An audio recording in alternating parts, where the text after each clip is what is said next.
today we are talking about a development in Texas called Epic City, which is a city built by Muslims for Muslims. We're going to take a quick look at a clip here, and then we're going to discuss it. Assalamu alaikum wa rahmatullahi wa barakatuh. Brothers and sisters, I'm sure many of you have heard of the amazing project that we're doing known as Epic Cities. We are, alhamdulillah, constructing an entire city half an hour from downtown Dallas, literally 30 minutes from our own Plano Masjid over here. It's going to be a city of over 1,000 people. Alhamdulillah, we launched this website last year and we sold the entire phase 1 within days. Because of the demand, we are now opening up Epic Ranches. Epic Ranches is an exclusive opportunity for those who want to be within minutes of Epic City, but also want larger plots. We have 2 Epic Ranches. Epic Ranches 1 begins with 1 acreage and goes up to 5 acreage. And Epic Ranches 2 has plots of half acre and also investment opportunities for those who want to build condominiums. Brothers and sisters, this is a limited time opportunity. It is an amazing time to invest for the future, not only in yourselves, but of your children after you. We are, inshallah ta'ala, going to change the entire da'wah scene by demonstrating to the world what it means to be a Muslim living in the West. So what are your initial reactions to that clip? You go first. I don't know. Explain me the Housing Fairness Act, something like that. Where, I mean, this is particularly for Muslims. Can you build a society in United States, particularly with one religious group? Is that permissible by law? I don't think so. I don't know exactly how you do it, but presumably, if you have property, you can sell it to whoever you want to sell it to. But So you don't have to be discriminatory against it. For example, if you build a society and say only Christians are allowed to buy this land, then it's a discrimination. And this is not allowed according to Constitution. yeah, I actually don't know, but it seems to be the kind of thing you'd have to be able to prove that someone's doing. Here it seems like they might have kind of good evidence for that, but I'm actually not sure if that's allowed. No, it's not allowed. Actually, I would say that if you're going to go back into the history of this country, segregated communities have been both good and bad, right? So, you hear a lot about, I think it was in Oklahoma, there was this place like Black Wall Street, so they're good for those areas, but then it got burned down and attacked and blah, blah, blah, blah, blah, blah, blah, blah, blah. I mean, I don't want to diminish what happened there, but, et cetera, right? But, you can't discriminate against, say, a Christian wanting to buy a home or a plot in Epic City. So that would be a violation of, your civil rights as a Christian wanting to buy a plot there. And on top of that, as a organization, you can't discriminate, right? So you're not allowed to discriminate in any organization, whether or not it's your land or not. So if you were a libertarian, right, like a true libertarian would be like, I don't care. It's their land. They bought it. They can do what they want with it, right? But, libertarians don't run the world. So there are standards that have to make, give everybody equal protection under the law. And in order to have equal protection under the law, you have to have equal status. So you can't have 2 sets of rules, right? Like you can't have a set of rules for, Jews and a set of rules for Muslims. That being said, there are communities in this country that are dominated by a certain ethnic group. Yeah, right? Domination is something else than just segregating it completely and then... I mean, buying it and building it and saying, only these kinds of people can live here. Yeah. I think that the marketplace takes care of that. Let's take Crown Heights in New York City, right? It's a highly Orthodox Jewish area. They own all of the buildings, right? And then when they get that area of population and they, and it's a high concentration of Jewish people, then one of them runs for city council or to be a state representative or something like that. So they get representation as well. But nobody can tell Like if a Christian wanted to buy that, sure, the Jew would the Jewish, owner of that might not want to sell it to him, but you could take it to court, you can litigate it, you could, do whatever. And it's the same otherwise, right? Like you can, as a white person, you can not like discriminate against an African American person wanting to buy a piece of property from you, right? Um, you would have to prove that. You would have to go to court and litigate it. I think the problem with this particular community is it's flawed right from the get-go. And you know what it reminds me of? Because we did an episode of Rami. We did Rami season. Did we do season 2 as well? We did all 3 seasons. We Yeah, did all 3 seasons, right? And there's this one episode where Rami's father has invested all of the family money in a project, in a real estate project that never got built, right? This totally screams of that to me, because I went through James shared some links with us from Governor Abbott's office, the office of the governor in Texas. And I was looking through all that, and apparently there's no permits. Yeah. We're doing, they're burying people without licenses and doing all kinds of stuff like that. And listen, regardless of whether or not it's right or not, that stuff is always going to get you shut down.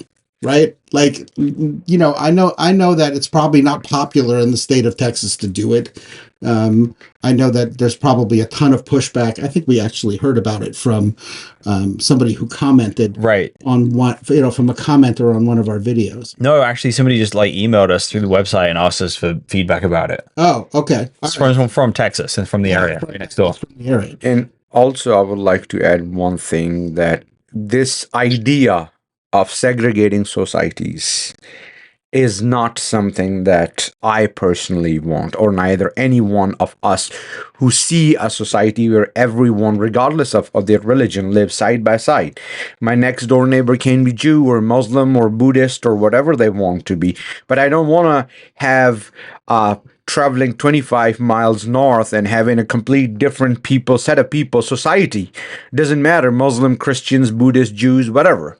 This idea of segregation is the recipe of division, which Muslim world is suffering from, that they are divided so much so that they cannot integrate into one nation. That's I thought it was really interesting, because the way that they presented it was almost on the footing of religious freedom. Right? This is how we're going to do dawah, right? This is how we're going to spread the light of Islam. But, I don't think that holds up. Not within the context of the American legal system. Well, I think, and one thing I would say is the guy pitching this, Yasakari, is not an extremist by any measure. Mm-hmm. So this isn't some kind of crazy Wahhabi attempt to take over the world.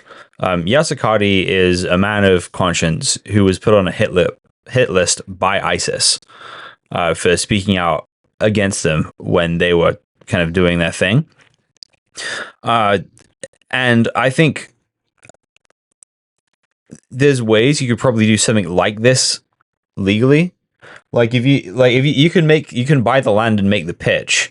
The problem is when you start trying to legally filter out who can and can't move there. Now, but I think probably if you make the pitch and don't try and do any of that stuff, you're probably mostly going to get Muslims investing in the project anyway. It's not like a bunch of regular Texans be like, all right, this is a good deal, I'm going to get this. The question would come, if that happens, do they try and stop that? That's the legal problem. The problem with even all of it is that the Fair Housing Act and some of this other legislation that's federal legislation, right? It goes beyond supersedes state law. You just can't do that. Now you can put a venture forth and you can have investors and everything else like that. But what's to stop big techs with the big cowboy hat buying up 5 or 6 lots, right? And then being a landlord there. So just by the principles of that community and what they're trying to accomplish, it screams of the idea for Muslims by Muslims, and kind of, we want to live according to Muslim principles, in this place.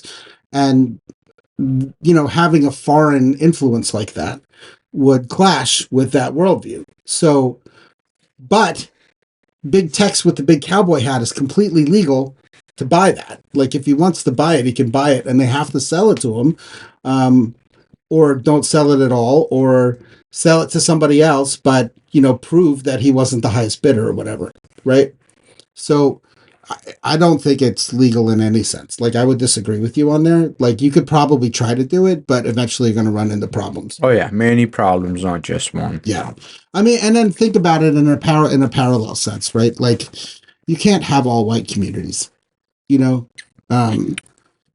those things. If things happen organically, it's one thing, right? Mm-hmm. Just so let's just say like the KKK wanted to buy a compound and then invite investors to come in and start having like, well, we're going to have a place for people by white people, right? And it's all going to be founded around KKK ideology.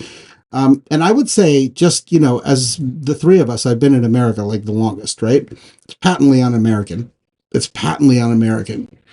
It's just it doesn't fit what I mean. I know the structure of the country and the culture's changing, but the idea that listen, you can live around your own people, but you still at some level are subject to like the laws of the United States, the language, the currency, that kind of stuff. So Yeah, I think one other aspect which is I am thinking is even you mentioned this KKK, which is most extremist in their approach. Sure. Even say the most right, and I'm not saying that the Muslims in this case are extremists. Like, when you make examples, sometimes you go to extremes. Yeah, so even the liberal Christians, Rambo flags and stuff, right. Even if they want to make a society, they want to make a similar community where only Christians can buy that land. We will be opposing that as well. That is not a thing that you can promote here. And you can still do private sale of land, right? So it's not like you have to list a piece of land and then, open it up for bids and everything else like that. You can privately transfer plots of land to people. I mean, I know that in there's a city near here called Kent, and there are a lot of Turks there, and they moved there decades ago.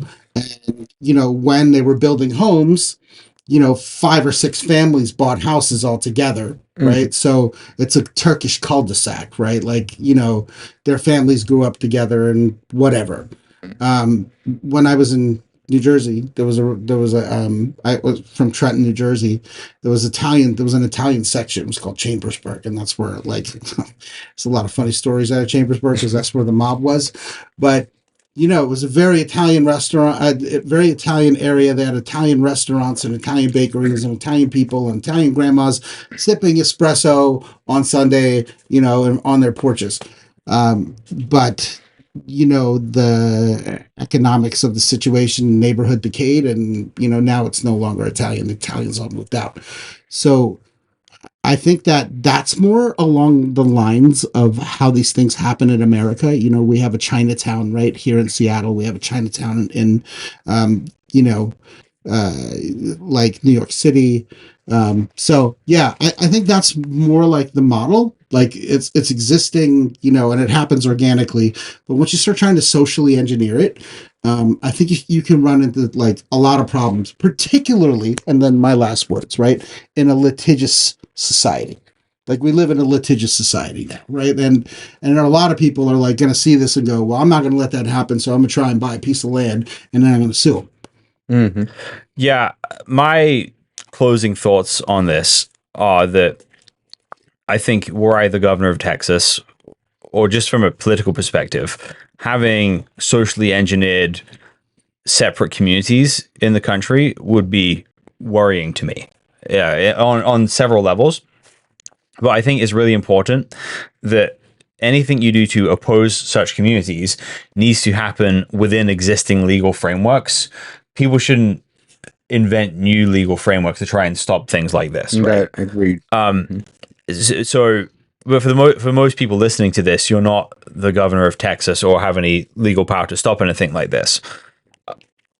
But I would say if you're a Christian living in Texas and you're concerned about this, this is the time to get to know your Muslim neighbors. Sure. And if they build this place, I think Christians should try and have get a house in property a there. neighborhood. Yeah, get property there.